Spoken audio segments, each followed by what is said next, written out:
Bonsoir à vous chers téléspectateurs et bienvenue à ce nouveau tour d'horizon sur l'actualité africaine. Et au sommaire de cette édition, l'international zimbabwéen Benjani Mwaruwari a organisé son jubilé à Harare. À cette grande fête ont pris part des anciennes gloires du football africain. Action d'éclat à un mois du coup d'envoi des Jeux Olympiques de Londres, l'athlète kenyan Paul Koech a frappé fort en réalisant le meilleur temps de l'année aux 3000 mètres steeple. Et c'est dans les dunes du désert du Sahara que nous conduit le zoom de la semaine à la découverte du rallye des gazelles, une course automobile réservée uniquement aux femmes. Et dans le reste du monde, en Angleterre, c'est désormais son Frank Lampard que Roy Hodgson devra composer pour l'Euro 2012. On se retrouve après ces transitions pour les détails.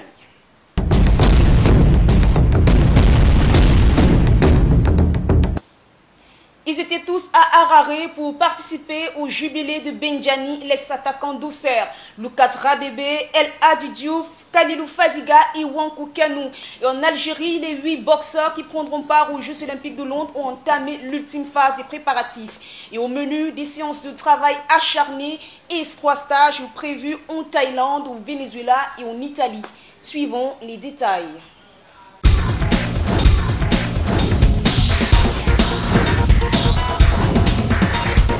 Absent de la dernière Coupe d'Afrique des Nations, l'équipe nationale sud-africaine est déterminée plus que jamais à regagner la cour des grands.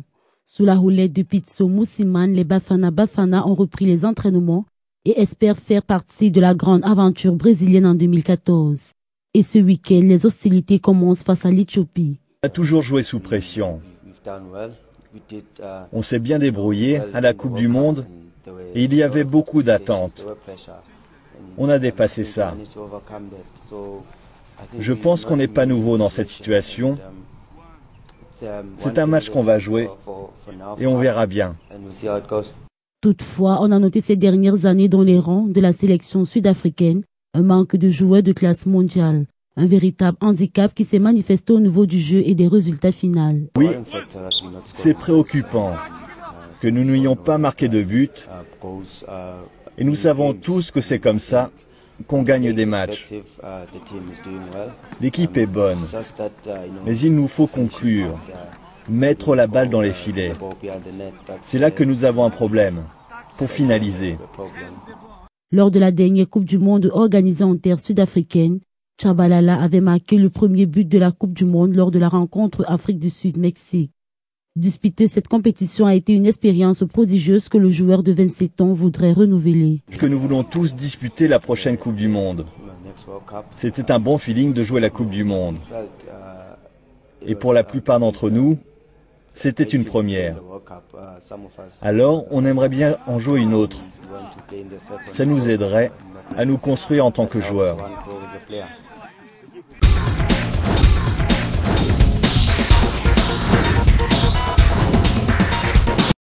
L'international zimbabwéen Benjani Mwaruwari a organisé son jubilé à Harare. Plusieurs anciennes gloires du football africain ont répondu présents dans la capitale zimbabwéenne. Et parmi eux, on pouvait compter le Sud-Africain Lucas Radebe, le Nigérien de Blackburn Yakubu, les Sénégalais El Hadji Diouf et Kalilou Fadiga, l'ex-Super Eagle Wankou Kanou, l'Ivoirien Emmanuel Eboué de Galatasaray et l'ancien capitaine des Bafana Bafana, Aaron Mokoena. Ce fut l'occasion de se remémorer de bons moments. Benji est l'un de mes très bons amis dans le football. Nous avons été ensemble pendant 3 ans à Auxerre et même si nous sommes physiquement séparés, ce n'est pas le cas dans le cœur car il restera mon frère pour toujours. Je suis donc très heureux de venir ici pour la première fois. Le talent de Benjani Mwaruwari a été révélé sur le plan international après son transfert du club sud-africain Jomo Cosmos à Grasshopper en Suisse puis à Auxerre en France. Lors du match de gala, le propriétaire du club sud-africain, Ephraim Jomosono, était également présent au stade. Le match de gala a opposé la sélection des amis de Benjani à la sélection nationale du pays. Et durant la partie, le public n'avait Dieu que pour Benjani. Il a pu constater avec joie que l'ex-attaquant d'Auxerre n'a rien perdu de ses réflexes. Et vers la fin de la partie, la star zimbabwéenne a cédé sa place à son fils, Benjani Jr. Le jeune joueur a su démontrer de quoi il est capable, comme quoi le Zimbabwe peut être rassuré que son joueur vedette a bien assuré sa relève. Le match de gala était une véritable partie de plaisir et l'enjeu de ce match était de profiter au maximum de ces moments de pur bonheur. La rencontre a finalement été remportée par l'équipe nationale zimbabwéenne par 6-3. Mais au-delà de cette victoire sur le terrain, c'est le football africain qui a triomphé en ce week-end qui était également celui de l'unité africaine.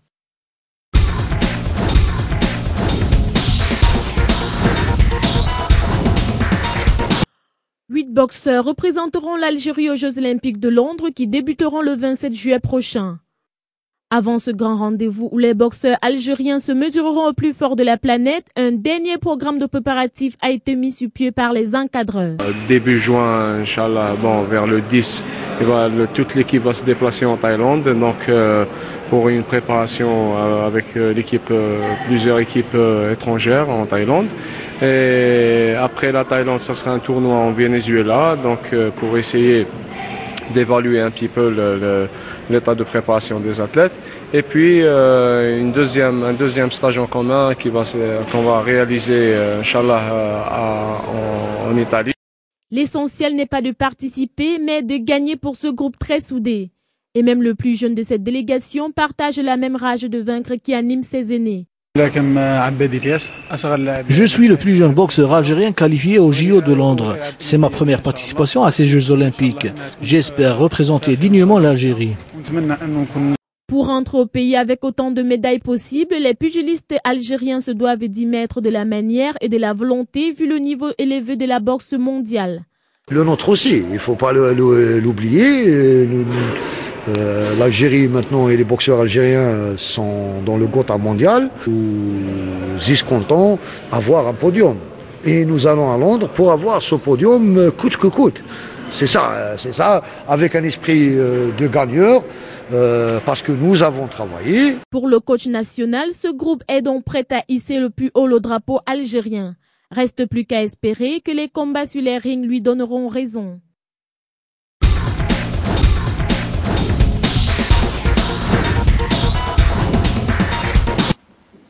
Restons en Afrique pour un détour au Gabon où l'attaquant camerounais Samuel Eto'o a inauguré en compagnie du chef d'État gabonais Ali Bongo le centre de formation de sa fondation à Libreville. Et en Côte d'Ivoire, le remplaçant de François Zaouyi, Sabri Lamouchi, a effectué son premier contact avec le groupe qui devra qualifier pour la Coupe d'Afrique des Nations 2013 et la Coupe du Monde 2014.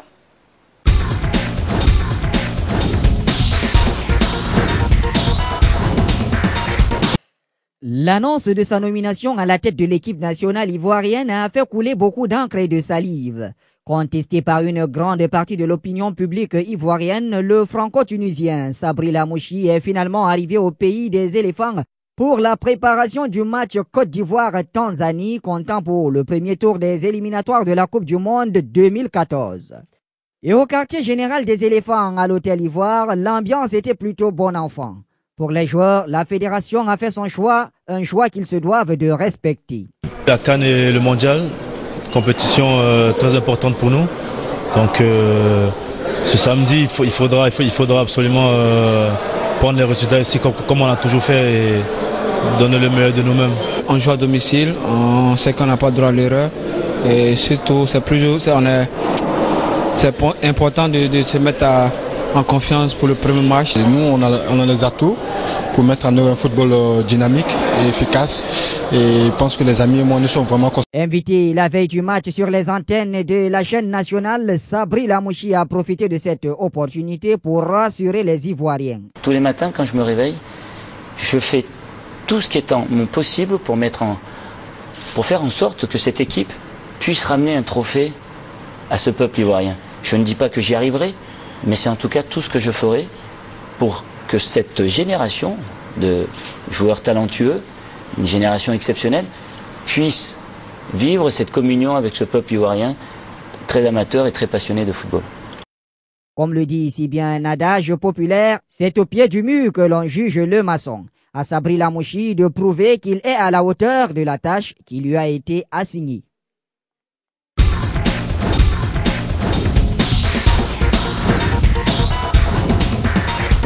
L'international camerounais Samuel Eto'o a inauguré à Libreville le centre de formation des jeunes talents. L'avant-centre d'Onzima Kashkala était accompagné du président gabonais Ali Bongo Ondimba, de ses anciens coéquipiers du FC Barcelone, mais également d'un ancien coéquipier de l'équipe nationale, Bill Chato. Ce centre de formation qui vise à offrir la possibilité aux jeunes Gabonais qui rêvent d'une carrière dans le football est situé dans le quartier de Zem-Ayon, dans le 6e arrondissement de Libreville. Il abrite ainsi les deux complexes dédiés à la Fondation Samuel Eto'o, à savoir la résidence qui servira de logis aux joueurs et le stade d'entraînement. Durant cette cérémonie d'inauguration, l'avant-centre camerounais a dévoilé ses ambitions pour la jeunesse africaine. Mon ultime rêve était de gagner la Coupe du Monde pour notre Afrique. Peut-être je n'aurai pas cette occasion, mais j'aimerais qu'avec votre concours, nous donnons la possibilité à ces enfants de gagner cette Coupe du Monde pour notre continent. Et pour la concrétisation de ce rêve, le président Ali Bongo a donné aux jeunes académiciens le secret de la réussite. Soyez de bons fils, travaillez bien à l'école, car malgré tout, pour être un très bon footballeur, il faut aussi bien travailler à l'école. Les deux vont ensemble. Nous remercions notre frère Samuel d'avoir pris de son temps pour investir dans la jeunesse africaine. Il croit en vous. Il le fait dans un certain nombre de pays, ne regardant pas la nationalité, mais regardant surtout l'intérêt du continent africain. Et nous saluons aussi la présence de très grands sportifs et qui sont un exemple pour nous. Tout ceci pour montrer l'intérêt qu'ils ont pour le sport, pour le football, et aussi l'intérêt qu'ils ont pour l'Afrique. Ne regardons pas la nationalité, mais regardons l'intérêt du continent africain. Tels sont les propos du chef de l'État gabonais qui tient à souligner l'objectif premier de la Fondation Samuel Eto'o Gabon, créée le 31 janvier et dont l'ultime challenge est de porter assistance aux personnes défavorisées. La mise sur pied du centre de formation des jeunes talents n'aurait pas eu lieu sans le soutien du président gabonais. Elle est l'œuvre d'une bonne collaboration entre le quadruple ballon d'or africain et Ali Bongo Ondimba. Nous sommes là aujourd'hui, ce qui n'était que parole hier est une réalité aujourd'hui. Nous sommes là aujourd'hui pour inaugurer ce qui permettra à nos petits frères, à nos enfants de devenir meilleurs qu'Eto'o. Samuel Eto'o a assisté après à un match d'exhibition durant lequel les futurs champions se sont déployés sur l'aire de jeu pour exposer leurs talents. Talents que ces derniers devront travailler pour faire mieux que la star camerounaise dans les jours à venir. Nous avions un rêve, devenir footballeur. Mais pour devenir footballeur, il faut aimer et apprécier ce qu'on fait. Mordu de football, le président Ali Bongo est revenu sur la démarche à entreprendre pour le continent noir qui regorge d'énormes talents afin de hisser au plus haut niveau le football africain. Il n'y a pas de raison, alors que tous les grands clubs du monde ont des joueurs africains, il n'y a pas de raison qu'au niveau des équipes nationales, nous ne puissions pas briller, aller plus loin. Donc ceci demande des efforts, des soucis d'organisation et des efforts pour que nous puissions mettre nos jeunes joueurs et joueuses demain dans les meilleures conditions pour apprendre les rudiments. Et il ne s'agit pas, comme vous le savez aujourd'hui, de simplement de jongler avec une balle. Beaucoup peuvent le faire. Et curieusement, nous le faisons encore des fois mieux en Afrique. Mais ce n'est pas ça qui nous a donné des trophées. Donc il y a toute une discipline à avoir et à acquérir toute la science que demande, exige ce sport à haut niveau. Et donc ça se prépare maintenant. Le message est passé. Reste plus qu'à espérer que le football africain connaisse des jours meilleurs.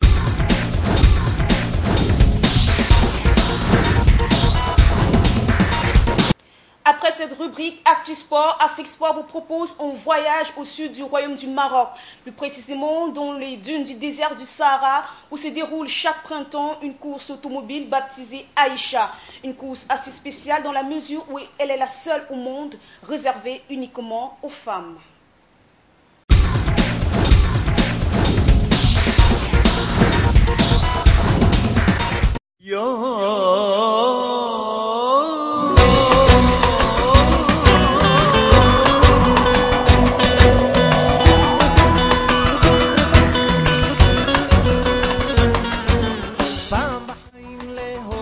À bord d'une moto, d'un camion ou d'un crossover, elles sont des centaines de femmes à s'aventurer chaque année dans les dunes du désert du Sahara pour vivre cette aventure unique qu'est le rallye des gazelles.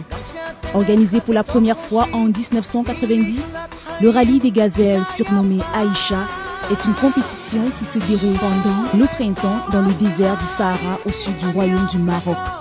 Réservé uniquement aux femmes âgées de 18 à 65 ans, il est la seule du genre au monde. Avec le but de dissiper les préjugés hommes-femmes, de renverser la tendance automobile dominée par l'homme, cette compétition est l'initiative de Dominique Serra, directrice de l'agence Mayenga, spécialisée dans l'organisation d'événements. Aux commandes d'une 4x4, d'un crossover, d'un camion, d'une moto, 2 femmes font équipe avec pour seule arme une boussole. Contrairement aux autres courses ordinaires, le but de cette course n'est pas d'arriver la première, mais de parvenir tout court à la ligne d'arrivée. Le départ est donné dès l'aube pour des journées de 10 à 13 heures. Les participantes reçoivent un roadbook et découvrent ainsi leur trajet du jour.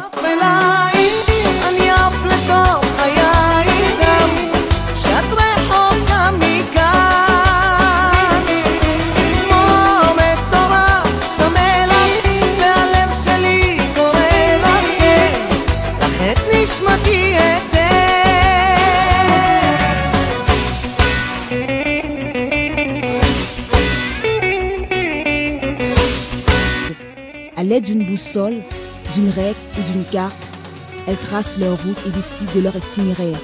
La compétition est sans vitesse et s'y déroule dans le respect des populations locales et de l'environnement.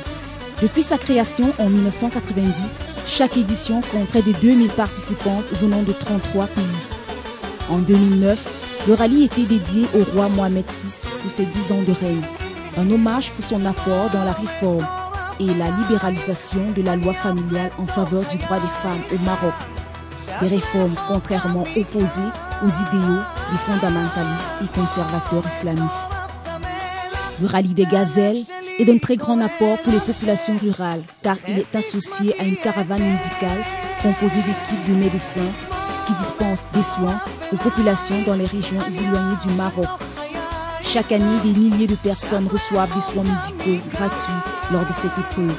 À cela s'ajoute l'aide pour l'éducation aux enfants, tels que le financement et les dons aux orphelinats et enfants âgés de moins de 6 ans.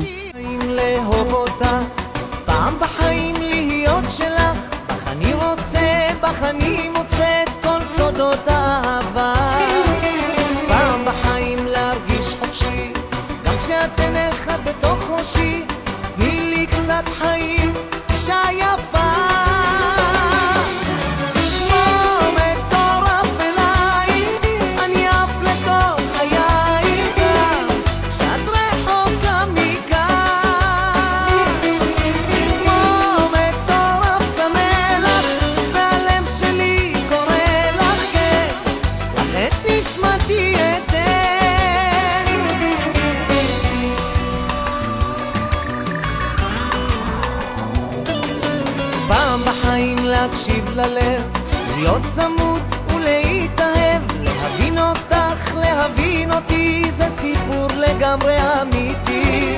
פעם בחיים לך אני קשור, אין יפה שלי לך אני מכור, את האור שבא אל נשמתי.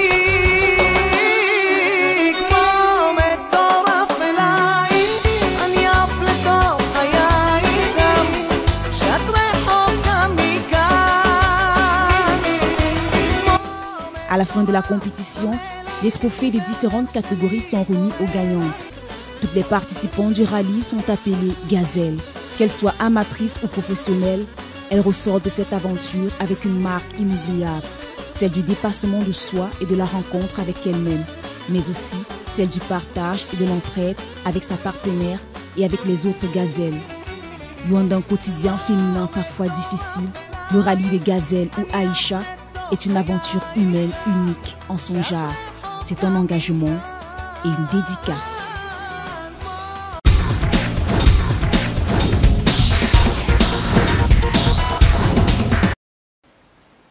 Célébrons célébrons l'héroïsme des sportifs africains avec action d'éclat. En athlétisme, le Kenyan Paul Koech a frôlé le record du monde du 3000 mètres steeple lors du meeting de Rome. L'athlète kenyan a néanmoins réalisé le meilleur chrono de l'année.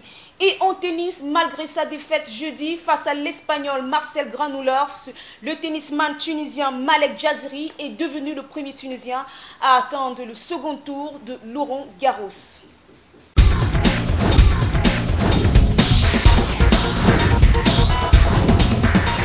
La meilleure performance mondiale de l'année sur 1500 mètres a été signée par l'Éthiopienne Abeba Aregawi en 3 minutes 56 secondes 54. L'athlète éthiopienne s'est imposée jeudi dernier à Rome lors de la 3e étape de la Ligue de diamant d'athlétisme. La jeune femme blessée en 2011 a dépossédé sa compatriote Jenzebe Dibaba qui a terminé 3e de la course.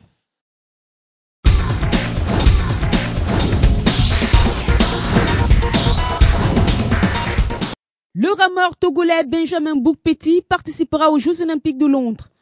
Médaille de bronze aux Jeux de Beijing en 2008, le Togolais n'a pas réussi à se qualifier pour la finale des championnats du monde. Néanmoins, il représentera le Togo dans la discipline, le canot-kayak, en juillet prochain. Car le Comité international olympique a validé le recours introduit en février dernier par le Comité national olympique togolais.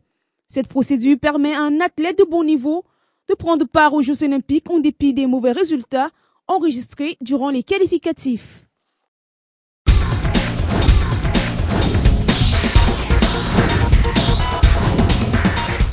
Malek Jaziri est devenu lundi le premier Tunisien à se qualifier pour le second tour de Roland Garros, après sa victoire face à l'Allemand Philipp Pechner. Classé 94e mondial, le tennisman de 28 ans avait également été le premier joueur de son pays à accéder au second tour d'un tournoi de Grand Chelem lors de l'US Open en 2011.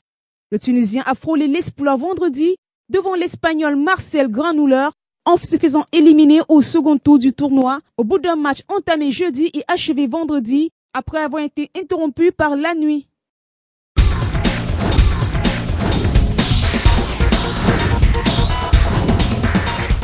L'international sénégalais Ndamindoy, sacré meilleur buteur de la Superliga avec 18 réalisations, a reçu jeudi soir son prix lors de la remise des distinctions individuelles. L'attaquant sénégalais a été également retenu dans l'équipe type de la saison de la Ligue danoise de football. Dans ce 11 très spécial figure également un autre Africain. Le Zimbabwéen Quincy Antipa, l'attaquant de 28 ans, a terminé la saison avec 9 buts.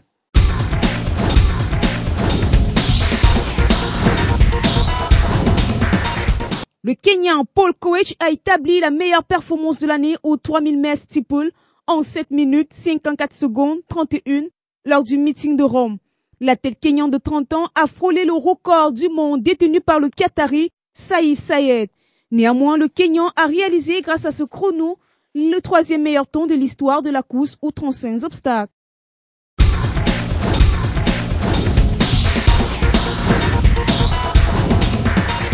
L'international nigérien Vincent Eyemba a été promu capitaine au sein de la sélection nigériane. Écarté de l'équipe nationale lors des éliminatoires de la CAN 2012, après un acte d'indiscipline, le gardien de but lillois a été choisi par le coach Stephen Keshi pour porter le brassard. Vincent Eyemba remplace donc Joseph Yobo, indisponible pour blessure. Le portier de 29 ans est désormais le leader des Super Eagles qui débutent bientôt les éliminatoires de la Coupe du Monde 2014.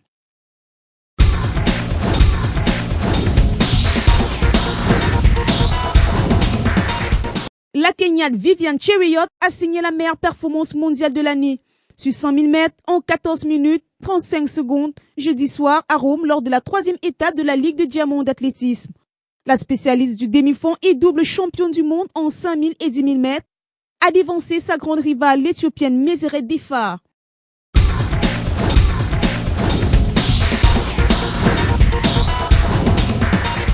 C'est hors des frontières du continent africain que nous allons boucler ce périple avec le reste du monde. Et en Angleterre, les nouvelles ne sont pas bonnes pour Roy Hodgson qui va devoir se passer des services de Frank Lampard lors de l'Euro 2012 qui débute dans quelques jours. Le forfait du milieu de terrain de Chelsea n'est pas le seul au sein de la team.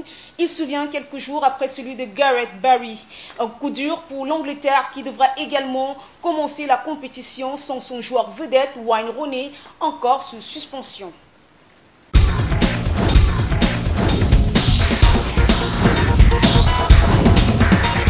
Kevin Garnett à terre et pourtant Boston s'est imposé cette nuit à domicile face aux Heat 101-91. Mieux l'ailier fort des Celtics a été l'homme du match, double-double dont 24 points inscrits avec un 10 sur 16 au shoot. MVP de la saison régulière, LeBron James a été à la hauteur de son rang, 34 unités pour le King dont ce lay-up réussi malgré la forêt de défenseurs adverses. Mais Eric Spoelstra, le coach de Miami, est inquiet. Sa franchise est dépassée dans les 2 et 3e quart-temps. Les Floridiens comptent 24 longueurs de retard à l'entame de l'ultime période sur ce dunk rageur de Ray Allen. Mike Pietrus n'a lui guère brillé à l'instar de Ronny Turiaf pour Miami. Boston s'impose finalement de 10 points et n'est plus mené que 2 victoires à 1 face aux Heat. Prochaine rencontre de cette finale de la conférence Est dans la nuit de dimanche à lundi. Floyd Mayweather, le boxeur de 34 ans invaincu en 43 combats, a commencé à purger sa peine de prison de 90 jours. Condamné il y a déjà plusieurs mois pour violence domestique, l'Américain avait vu son emprisonnement décalé pour pouvoir affronter le 5 mai dernier le Portoricain Miguel Cotto.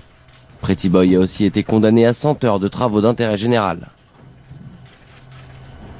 La spectaculaire remontée de Raphaël Jacquelin ce vendredi lors de la 2e journée de l'Open du Pays de Galles. Le Français a rendu une carte de 65 sur le parcours de Newport. C'est tout simplement le meilleur score de la journée. Conséquence, plus 69 places au classement. Il pointe désormais en 7e position. Une belle performance qui le laisse pour l'instant à 5 coups du leader provisoire de l'épreuve, l'Anglais Ross Fisher. L'Anglais Frank Lampard ne disputera pas l'Euro 2012. Le milieu de terrain de Chelsea est contraint de déclarer forfait en raison d'une blessure à la cuisse contractée à l'entraînement. Le sélectionneur Roy Hodgson a convoqué le joueur de Liverpool, Jordan Henderson, pour le remplacer dans la liste des 23. C'est tout de même un coup dur pour l'Angleterre qui avait déjà perdu sur blessure un autre milieu de terrain expérimenté en la personne de Gareth Barry et qui devra se passer des services de Wayne Rooney suspendu pour les 2 premiers matchs du tournoi. Quant à Lampard, 33 ans et 90 sélections au compteur, son avenir international s'inscrit désormais en pointillé. Brendan Rodgers devient le 18e manager d'un club qui existe depuis 120 ans. Le technicien nord-irlandais a signé un contrat de 3 ans avec Liverpool, qui a dû verser plus de 4 millions d'euros pour le faire venir de Swansea. Brendan Rodgers reconnaît qu'il ne sera pas aisé de permettre aux Reds de jouer à nouveau les premiers rôles. Cela fait plus de 20 ans qu'ils n'ont pas gagné le championnat, alors soyons réalistes, nous ne pouvons pas envisager le titre dans l'immédiat. Nous avons des progrès à faire, c'est un nouveau cycle qui commence sur lequel nous allons travailler dans les années qui viennent. À 39 ans, Brendan Rodgers succède au mythique Kenny Dalglish, limogé il y a 15 jours. Liverpool n'a terminé le championnat d'Angleterre qu'à la 8e place, mais disputera tout de même la prochaine Ligue Europa grâce à sa victoire dans la Carling Cup.